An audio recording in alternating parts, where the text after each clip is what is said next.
the same playing field. Nothing's too good for you. Yeah, I'll get there one day.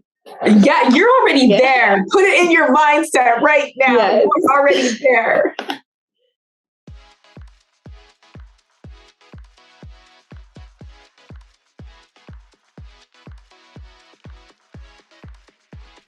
Hello, everyone. My name is Alyssa Threadgill, and I'm a video production intern for Black Women in Radio.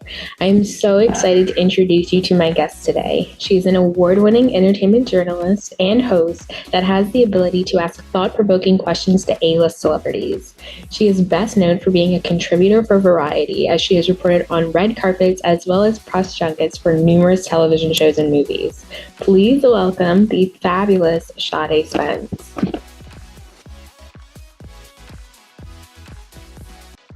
Sade, thank you so much for taking time out of your day to join me. I really appreciate it.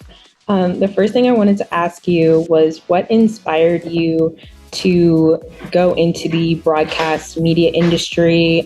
Did you have any experiences when you were little that made you interested in being on camera? Were you very outgoing when you were little? Yeah. Well, first, thanks for having me. But yes, definitely, I was very extroverted when I was little. I was always told, sometimes like, oh, you talk, like I talk too much.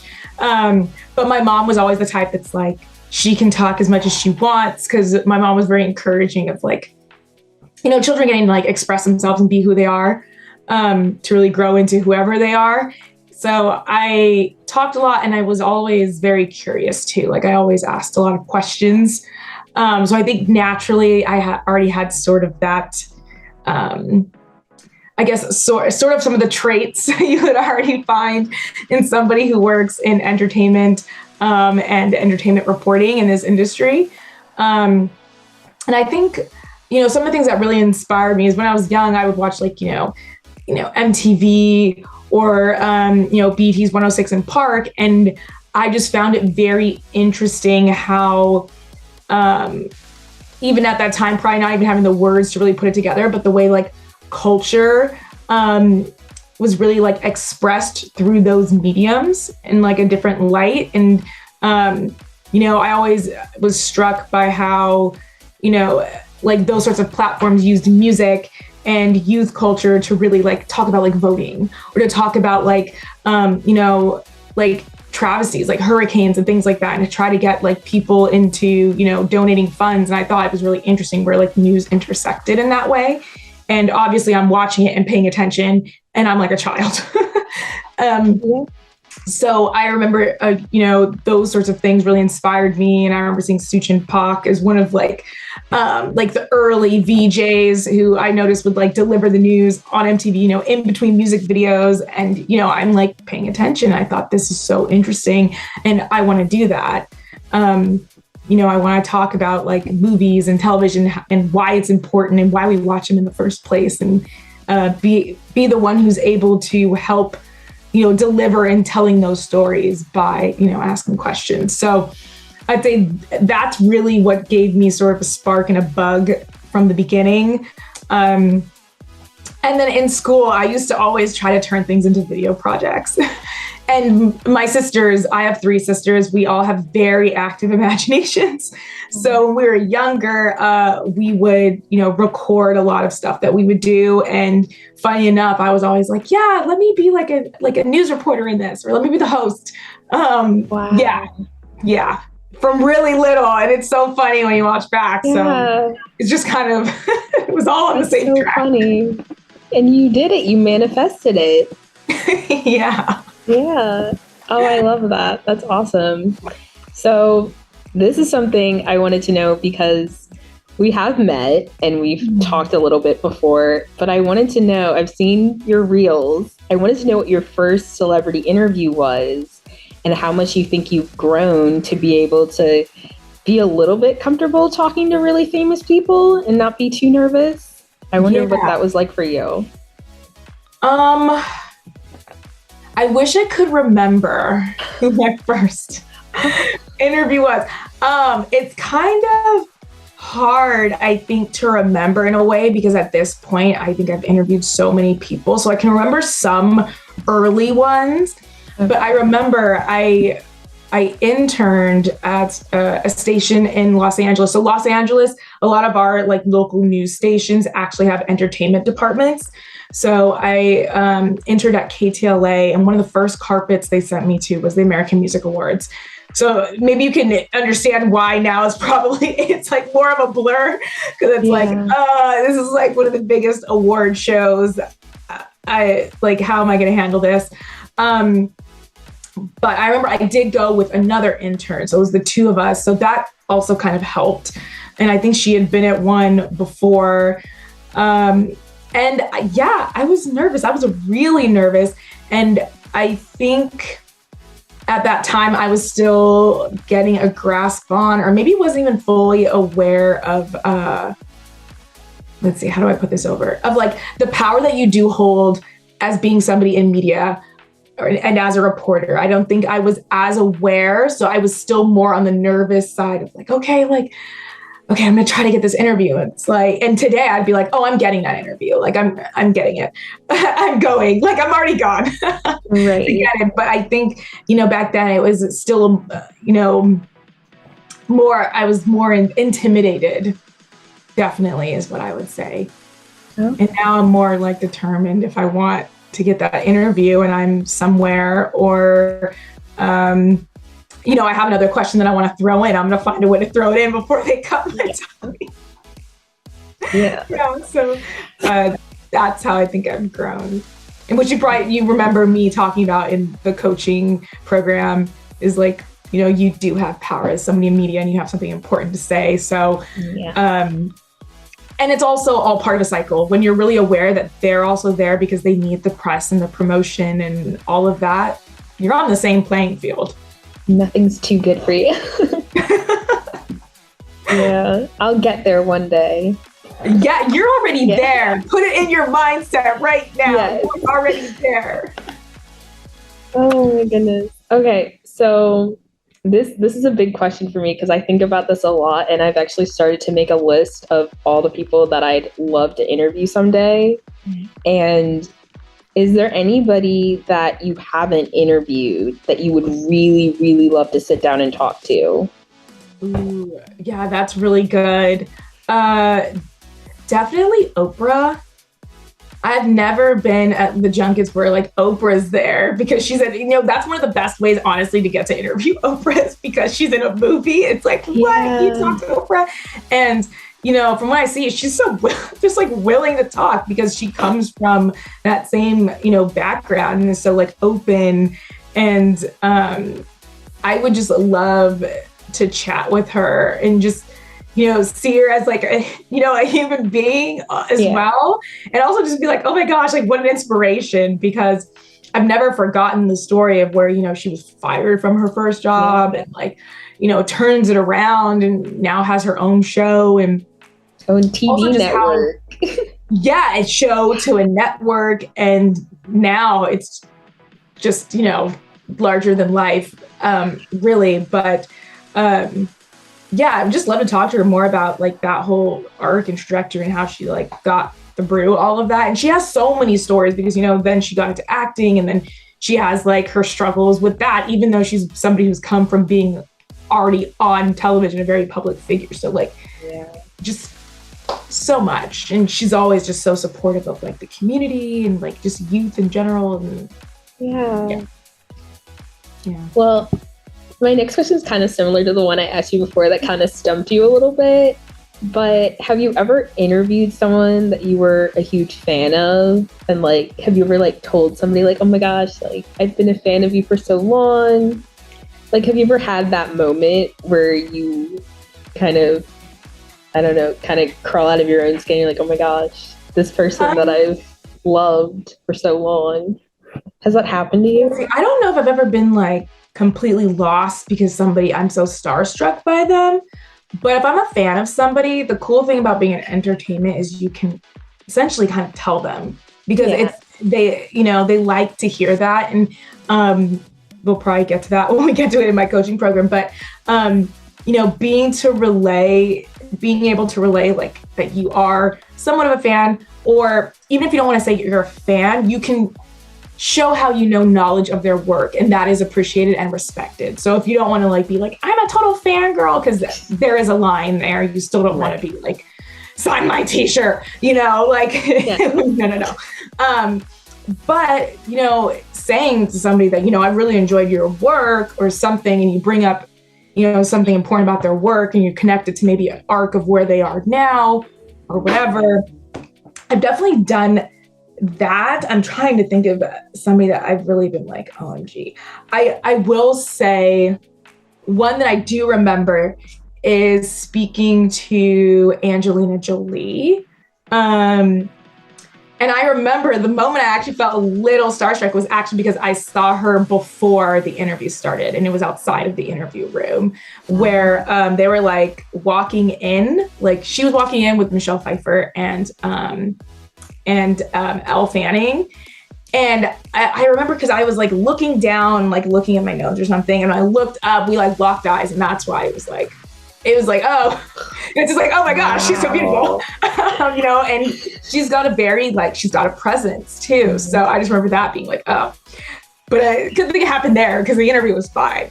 Because I love her and Michelle Pfeiffer. They're so talented, and they've been in so many movies for like my entire life. So good thing that happened then. Was that from Maleficent? I was trying to remember Elle Fanning and her being in the same. Yeah, like so funny. That was a long time ago. It was, but that was one of them. I remember being like, oh wow, okay. That's really cool that you got to do that. And, like Michelle Pfeiffer's so famous too, and like all in one room. Yeah, sometimes when you've got those sorts of rooms, it's like, okay, wow, okay, just, you know, I'm here to do some work, and we're gonna have some fun, and it's gonna be entertaining. Top yourself up a little. Wow. Yeah. Okay. Oh, so I want to talk about boot camp. So I am a member of the boot camp, and I'm having so much fun learning with you. I wanted to tell you that. And I wanted to know, I think you might have told me this a little bit when we were kind of talking about the program. But for those who don't know, have you always wanted to add this type of leadership role to your resume? And I wanted to know what motivated you to kind of give back to aspiring journalists, kind of give advice, kind of like a big sister, kind of help everybody out. Like, what made you want to do that? Yeah, definitely. I just felt like there was a need and lack of information in this sector of news, or really like how to get into it, and also like how to find your way through it. Because I know that for one, I feel like I even had a windy road because you spend so much time trying to navigate it. And I just felt like if there was somebody to give a little bit more of a guide, that would have been instrumental for me. I did have some mentors, but at the same time, they can also only provide so much.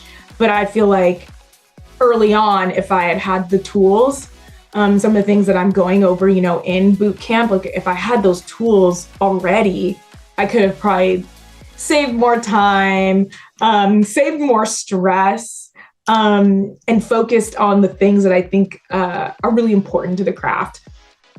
So I think when I approached it, I didn't really think of it as I want to add a leadership role, but I always knew that I did want to help, you know, more of us get into it. And I mean, the program is for everyone, but I know like I am a Black woman in entertainment, and you only see that so much. And now we're seeing more diversity. So I know just by being present, I'm going to probably attract more people who look like me, and that's who I want to help.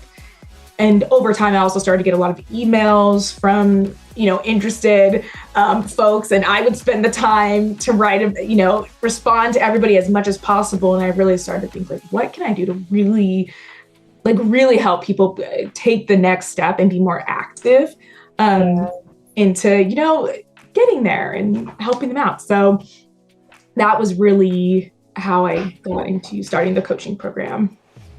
Yeah, and I liked how, at least in our meeting this past week, everybody was Black.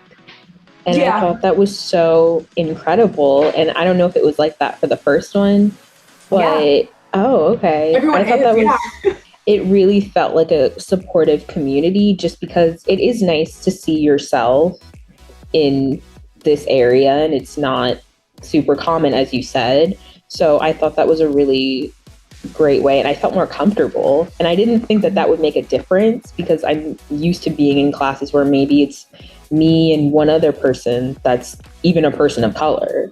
So it was just nice. And I was like, wait, I actually feel more relaxed. I feel more willing to share my thoughts. And that doesn't always happen in my normal classroom settings. So I felt really good being there. And I was love like, yeah. Happy. That makes me so happy. And I honestly didn't even really realize that everybody that enrolled is Black as well until I think everybody actually logged on to the first live coaching session. And I was like, oh, yeah. Like, this is great. Obviously open to everyone, but, by way of who I am and how I look. And also, like, who is more, I don't want to use the word necessarily disadvantaged, but, like, since there are fewer of us you see in the field, then it almost feels like a smaller pipeline to get there, or smaller, access doesn't seem as widespread. So, which makes sense why I would have more people of color, because,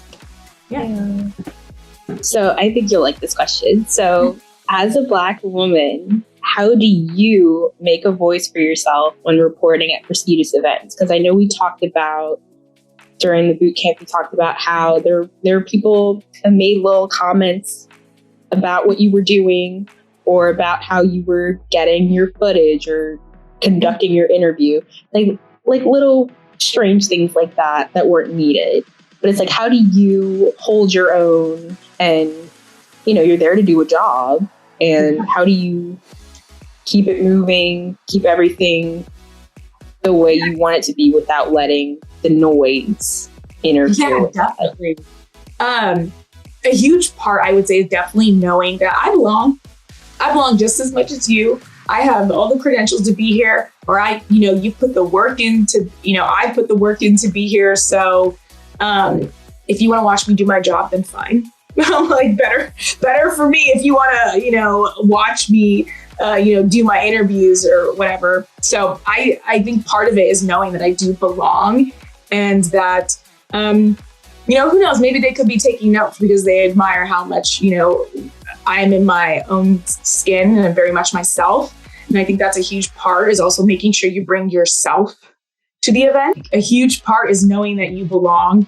And I know that I belong, and I've done the work to be here, and I have the credentials to be here. So no one should be bothering me or bugging me. And I just make sure I stand in that. I've had, like I told you, somebody might say something on the carpet to me, or I've had somebody really try to say something on the carpet to me, and I just like ignored them. It's like, no. I was like, you're being unprofessional. Not right now. No. But I think that's a huge part. And then also knowing who I am too, and like being very present in yourself, because you do have a job to do and you are important. Like, I am important. I do have even as an individual, like, I have my own power. So, I bring myself to the interview. I think that also makes it more lively and more fun. And who knows if those onlookers or people who are watching, they might just be upset because they wish they had that, or they wish they were bringing something like that. So I never want to let someone else's, or maybe their day started poorly. Who knows? So I never try to let someone else's bad energy or juju really like seep over into my interview or my job, because I have something important to do. And, you also have someone to answer to at the end of the day for your own job, right? So I don't want to let anybody else affect me. So I think being myself, being present, knowing I belong, and also I'm always excited to be there. So literally having fun and not letting anyone else rain on my parade. Absolutely, because you worked hard to get to where you are. And I don't know anything about the the people that were talking. But yeah, I always say I want to keep my peace. I want to protect my peace, and I'm not going to let anyone steal my joy. That's a big thing for me. If you're doing something you love, then I try not to let other people ruin things for me, especially when I know that it's where I'm supposed to be, what I'm supposed to be doing. So absolutely, really too bad, but I guess you've gotten to a point where you just know I just need to keep it pushing. I can't even give the time to. Exactly. It's sad that there's people like that at those important events too. Like, yeah, think that they would have it together. Yeah. You'll be surprised how many people don't in this industry. How much they don't have it together. Yeah. But so this is a fun question. So I wanted to know, because we all go through stages of life, phases of our careers, and it seems like you're in a new one with the boot camp, which is kind of cool. Yeah. So how do you stay motivated when you're waiting for these kind of phases to begin or new projects to begin? I guess kind of like right before now when you were launching your boot camp, like how do you keep yourself pumped up, keep yourself excited to dive into new projects and things like that? Yeah, that is a good question, because I was actually very nervous about launching boot camp. I just felt like I wasn't sure, what if nobody actually wants to learn or, is interested in joy? I don't know. We all speak our own fears into ourselves, and then I have to speak them back out and say, no, people have been asking me for information for a long time. I feel like somebody is going to be interested in joining it. And I knew from my heart that I genuinely also wanted to help in creating this coaching program. It wasn't supposed to be some sort of easy way to start some new project, side hustle or anything like that. It's not at all. I really genuinely want to, help, other people get into the field, but also get into the field with a good set of tools and knowledge, because I think in our industry, a lot of people are joining and they're not as aware of maybe their role or journalism, ethics and morals and things like that. And I, was doing this, I'm going to take on some of that responsibility. So I want to make sure that, the next generation is also very aware of that. And yeah, so all of that was swirling around in my head. What if no one wants to join? Or what if they think the course is terrible? They think all the things. And eventually it was as I kept making, I kept thinking, no, this is such, as I was making, I realized, no, this is actually really good information. And, I wish I had this.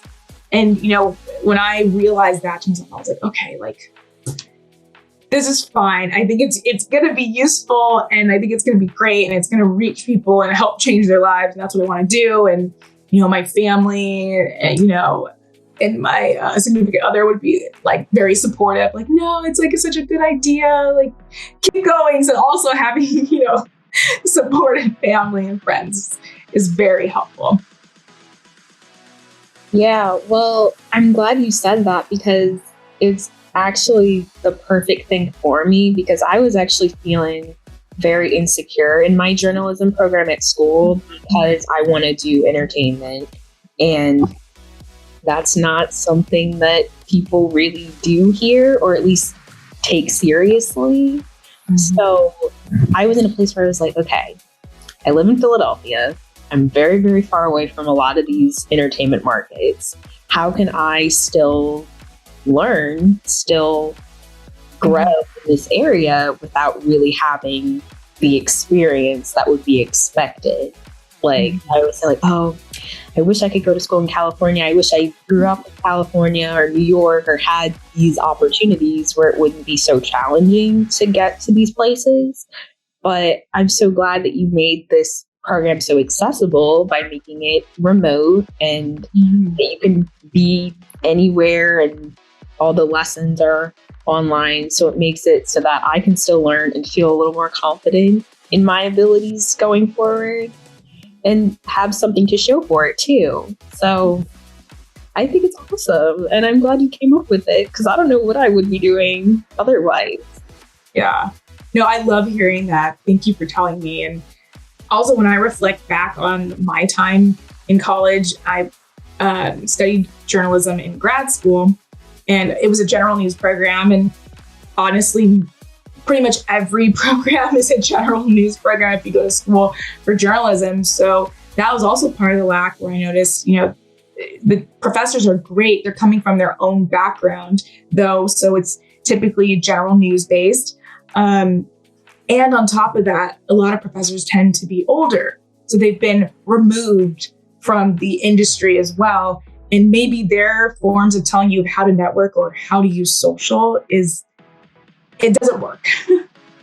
It doesn't work. Like, I remember in my program, bless them, they called it broadcast and digital journalism. And the whole part of being digital was like, oh, just share your story on Twitter. I'm like, okay. It doesn't necessarily work just like that today. So that's why I also really wanted to do it, because I felt like I could offer more of a guide. And, in the program, we get more into how it's going to be useful, even though you're remote, like how you can start opening doors for yourself and everything, even from where you are. So that's coming up. But yeah.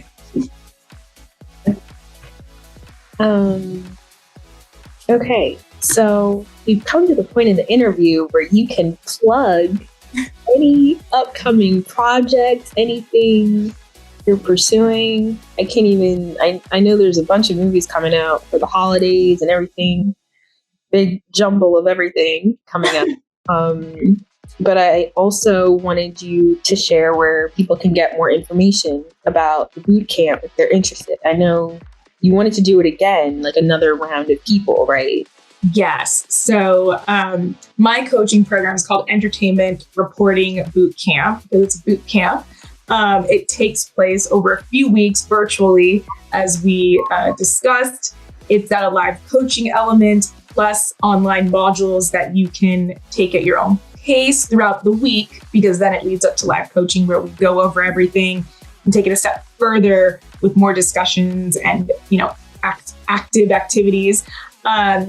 So if that's something that, would interest you, you can find more information at sadespence.com/coaching. I don't know if we're going to type it out. So if this is just listening, it's SADESPENCE.com/coaching. So there's information there. I've started an Instagram for it, so you can check that out at Reporting Bootcamp. Yeah. And that's like the huge thing I'm really focused on right now, because I just want to make sure that every group is a small group. As you notice, there's a very small group of you guys. It's like 6 total. So every time I'm going to keep it small. So I'm really focused on getting everybody the right information and tools. So I'm very invested in that right now. So check it out if that's your vibe. Wait, so are you taking breaks from doing premieres and junkets right now? At the moment, yes. Okay. Because I really want this to be the focus, and I want it to be a program that I feel like, I'm giving most of my attention to, because it wouldn't be fair to start a program and then, change the dates and, moving around the calendar and not being really focused on it. So I wanted to, at the beginning, really hone in on that, and then I can move back into it and juggle everything. But yeah. That's cool. Yeah. Yeah. That's why I was also very nervous. It's like, oh my gosh, I'm gonna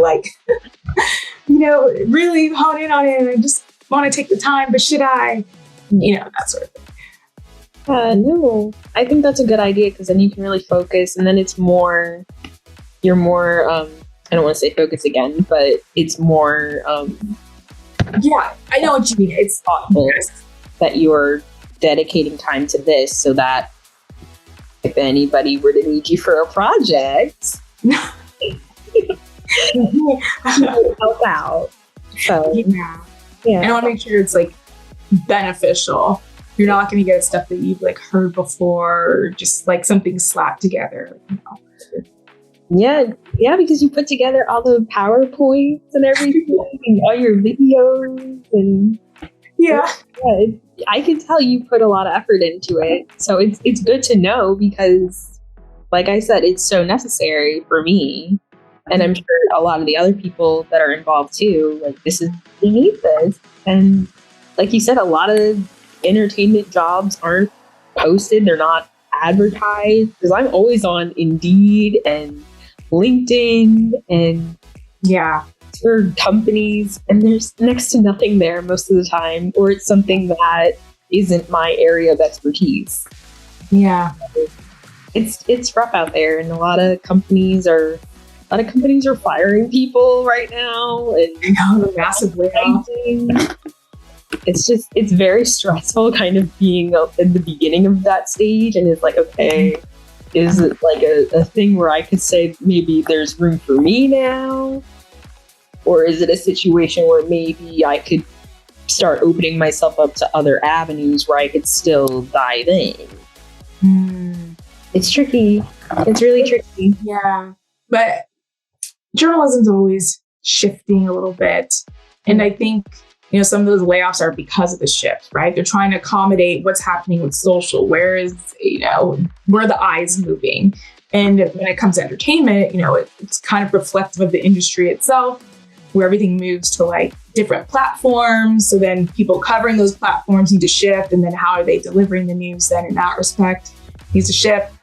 So I do feel like there's going to be space. So I would say, don't worry. But also it's great that you've also thought of it in that way. So you can keep your options open and continue to build on this, on this trajectory. Right. Very smart. Thank you. Very smart. Well, thank you very much for speaking with me today. I had a wonderful time talking to you, and I hope everyone watching did too. And yeah. Me too. Thanks for having me. Sade Spence.